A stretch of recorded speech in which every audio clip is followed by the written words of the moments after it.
అసలు మనం ఎవరు, ఎక్కడి నుండి వచ్చాం? మనం కేవలం మాంసపు ముద్దలమా, లేక అంతకు మించిన అద్భుతమా? శాస్త్ర సాంకేతికతలు ఎన్ని పెరిగినా ఈ భూమి మీద మానవ జననం అనేది ఒక అంతు చిక్కని ప్రశ్న. కానీ బైబిల్ గ్రంథం దీనికి అత్యంత ఆసక్తికరమైన స్పష్టమైన సమాధానం ఇస్తుంది.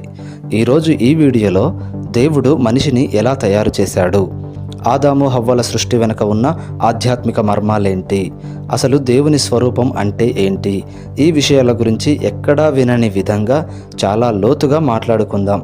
వీడియో చివరి వరకు చూడండి, ఎందుకంటే మనిషి సృష్టి గురించి మీ ఆలోచన విధానం మారిపోబోతుంది. ముందుగా ఆదికాండం 1వ అధ్యాయం 26-27 వచనాలు చూద్దాం. ఇక్కడ దేవుడు ఒక అద్భుతమైన మాట అంటారు. మన స్వరూపమందు మన పోలిక చొప్పున నరులను చేయుదము. గమనించారా?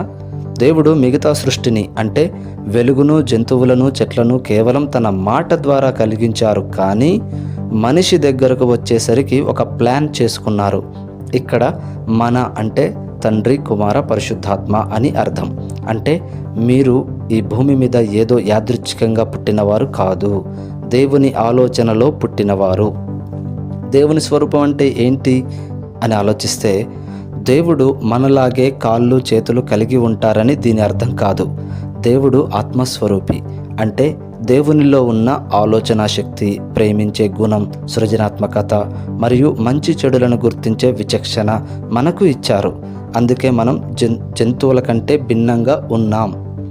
ఇప్పుడు అసలు సీన్లోకి వద్దాం.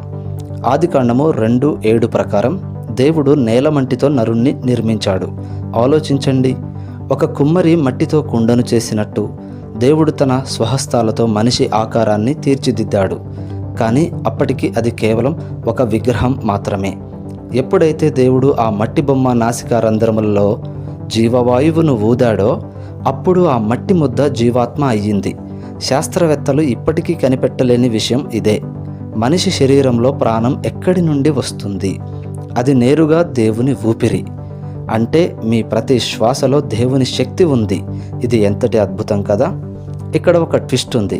పౌలు గారు కొరింథీయులకు రాస్తూ ఒక అద్భుతమైన పోలిక చెప్పారు. మొదటి ఆదాము జీవించే ప్రాణి అయ్యాడు, కానీ కడపటి ఆదాము అంటే యేసుక్రీస్తు జీవింపచేయు ఆత్మ అయ్యారు.